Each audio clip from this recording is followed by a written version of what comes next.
cardia? Yeah, yeah. How weird is that your baby's heart stops and the doctors and the nurses go, and I quote, just shake her foot a little bit. Mm-hmm. You shake your baby's foot. Oh, okay, she's back. Boop, boop, boop, boop. Matt Cohen's looking at us like we're fucking making this up. True. You holding your baby and the baby's heart stops. And you go, their heart stopped because the monitor flatlines like a dead person. And then the nurse goes, oh, just wiggle his feet. And you take a foot, and you wiggle it, and the heart goes, oh, sorry about that. I was taking a nap. It's like a fucking drummer taking a break. And I just thought I'd lay out while you guys did your saxophone stuff. And those bells and whistles and alarms that are going off in every one of these little areas. I mean, there's probably, 10 to 12 kids in each wing, and they're all have monitors connected up to them, and all these bells and sirens and whistles are going off every time there's a problem. It's like trying to... I was telling my wife, it's like trying to take a nap in a casino, when all those slot machines and shit's going off and everything. Yeah. You just can't even focus because there's so much noise and so much activity. It's hell. For a parent, that whole experience is just hell. Cedars, though, this is what I found uber cool in the Native American intensive care unit Cedars. There's not many people in there. No. Just people like, well, have you touched a blanket? Yes. Oy, another one with the blankets. How many times we have to tell you people? What do you mean, you people? Ralph, we'd like to talk to you down the hall. HR office. We keep paying with beads. We don't accept beads, sir. Ralph, we'd like to talk to you down the hall. All the alarms and bells and whistles that you spoke of just now in the neonatal intensive care unit are the most soft, weird little sound. There is no and. But everyone means something. And once you learn what they mean, that's what's distracting. But the alarm, like if your baby's heart stops, it literally goes bing bong, beep boom, beep bing bong, real quiet. And then people run in. Yeah.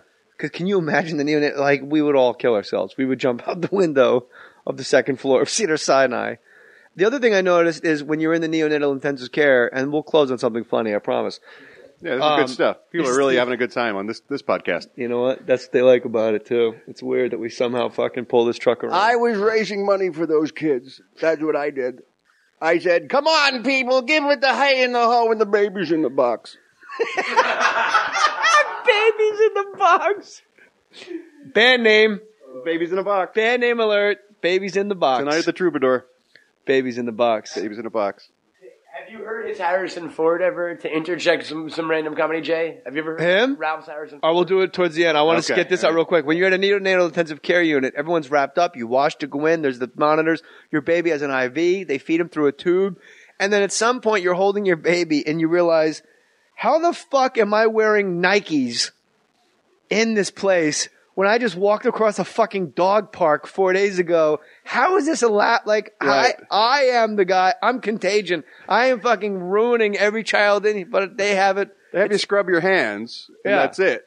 You're thinking they should like give me the Silkwood shower. They should take a bristle brush and just hose me down. We should all go in like booties and wetsuits. Right. And hold the babies at arm's length. I'm like, no, you can feed them. Like the Andromeda strain. I should be in one of these hazmat suits and a space suit, and I'm in there. Harrison Ford, they say, smokes pot every single day of his life. Have you heard that? Yeah, I've heard that. He's just a huge stoner. And when I read Keith Richards' book, which is incredible, which you can get through jmohr.com if you click the Amazon link, I'm never going to get better at it. That was good. He says him and Paul McCartney hooked up at like their summer homes and smoked pot all day and practiced each other's songs. Did you read his book? No. Keith? It's incredible. It's written entirely in his voice. Like shit's out of order.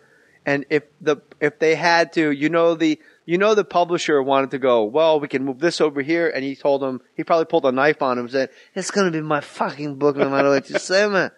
Cause otherwise the entire book would be parentheses sick. Everything's misspelled and fucked up. But Paul is a lefty and Keith never played with a lefty before. So for the first time in his life at 70, he could sit across from a guy and copy what he was doing. Oh, of course. Because his whole life it was Brian Jones, Mick Taylor, and Ron Wood. He had to sit next to them and lean forward and look backwards at their hands. So he didn't let Paul leave. Because I forget what Beatles song it was, but he couldn't like maybe it was just Help. But he's like, but how do you guys all come in? And he was able to sit knee to knee with Paul and just go, help, need somebody. playing And in they the just mirror. sat there and burned grass all day. And then Paul got obsessed with Keith. Because if you get a guitar and take it off the rack at Guitar Center and play Start Me Up, it ain't going to sound like Start Me Up, no matter how you tune it. And in his book, Keith says the lower, I guess there's 2 E chords on a guitar, the top one and there's no bottom E on any of Keith's guitars. All of Keith Richards' guitars have 5 strings, and that's why nobody can just you can't play fucking Start Me Up and have it sound like Start Me Up. That's crazy. And guitar people for years have been going, I think it's because they go to a minor B, it's like a whole thing, and he sends it through a machine. No, it's a 5-string guitar. He took a string off. Everything's an open chord so he can play more bluesy and do shit, and then he lets Ron Wood and Mick Taylor do the intricate hard stuff. Right. Point being to that story, rounding third, people, was I got so happy to know that Paul McCartney smoked grass. I kind of assumed Keith I was did. going to say McCartney though too. I just knew that. Really? Oh yeah. He looks like a little Norwegian woman. No, but if you knew anything about the Beatles, I mean, from the point they met Dylan in '65 all the way up through the rest of their lives, they were all just stoned out of their brains. It made me happy, and it also made me happy that a guy like Harrison Ford. Anytime I find out a square is burning Woolers all day, every day, all day and day. So the fact that somebody's knocking on Harrison Ford's trailer door and he's like, "Wait a minute, I'm going 10-1." He's got a bong with a Wu-Tang sticker on it, a graphics bong that says Ghostface on it. I don't think he's that cool. No, I think he's smoking out of a corncob pipe or something. That would make him cooler. Pappy. Well, I don't know what we're going to do about these Mormons. They're dressing up like Indians and killing the wagon train. Harrison? I think the pot that was being reflected in Harrison's performances of late. That's where the impression came from. Completely numb. Harrison Ford used to be this energetic Jack Ryan, President of the United States, get off of my plane, Indiana Jones, Han Solo, and now in every movie. I hate snakes. Right. I don't know why I said that. Like, who did that just sound like? Show me the numbers. I don't know who the fuck it was. Epic Man. I'll figure it out. But Harrison Ford now is, I don't know. I want to. You're my son. And I was like, Harrison Ford in the last Indiana Jones was like, yeah, I'm a teacher, and we had to look at the crystal skulls. What happened to him? How did he drop off the planet from where he used to be to who he is now? Either he's phoning in or he's so stoned he can't manage the energy to deliver a performance anymore. All right, let's do a scene. Let's do a made-up scene from. I guess it would be number 4. Indiana Jones 4? Yeah, that's not been made yet, right? Yeah, it has. Oh, so the Crystal Skull. Apology to the geeks. So we'll do it to number 5. Okay, I'm your sidekick. Okay. I'm Jay Mohr playing Lefty. You should be Shia LaBeouf because you're his son now. You're Shia LaBeouf is in it. Yeah, I'm just another guy they brought in. Shia okay. LaBeouf gets killed because he doesn't want to do it anymore. He wants to go back to some other fucking franchise that he made love to the devil for. Jesus Christ! How about earning something? Jeez, and he's good. You can't even be mad at the kid. He's a terrific actor. I know. Fucking Jesus criminy. Wall Street 3. So I'll be Lefty. I'm the guy. Okay. I tried to save Shia LaBeouf. He's out, and now it's Lefty and Harrison Ford, and the people wrapped in tinfoil are coming from the planet.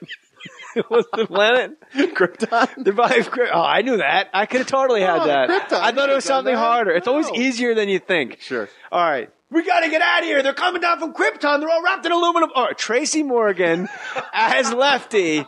We got to get out of here, Harrison Ford. Everybody's wrapped in aluminum foil, and I got a microwave running. We have to go.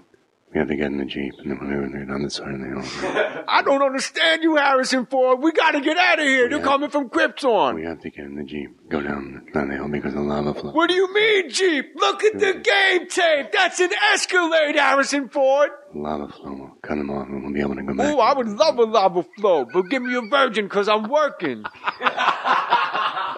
Thank you, Ralph Garman. Thank you very much. Watch Hollywood Babylon. Listen to Hollywood Babylon. Listen to it. If you do enough, it's very boring. If you smoke the right stuff, you can watch Hollywood Babylon on iTunes. Bagged and Boarded is up and running with Matt Cohen.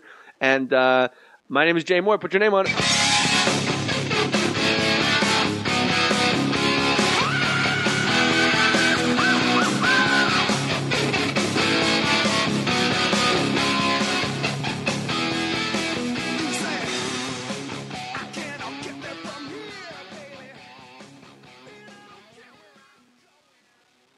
This has been a production of Smodco Internet Radio.